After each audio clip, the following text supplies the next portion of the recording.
Hi hello good morning. எல்லோரும் எப்படி இருக்கிறீங்களா? நல்லா இருக்கிறீங்களா? நான் நல்ல ஒரு டிஷ்ஷோடு வந்திருக்கிறேன். இப்போ டைம் வந்து 10 AM ஆனபடியாக நான் இன்றைக்கு ஒரு நல்ல ஒரு டிஷ் ஒன்று உங்களை செய்து காட்ட போகிறேன். அதான் ப்ரான். என்னோட கூட இருங்கோ. வீதியோரம் கண்ட பூவை கேள்வி ஒன்று கேட்ட ஆனந்தமா மலர்ந்து சிரிக்கிறியே,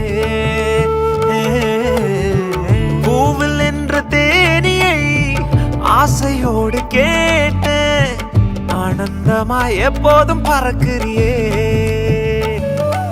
என்ன பார்த்துட்டு பாட்டொன்னு பாடுச்சு, அதன் காரணம் ஏசுன்னு சொல்லுச்சு. அந்த பாட்டு கவலைய மறந்துட்டேன், இப்போ நானும் பாடுறேனே.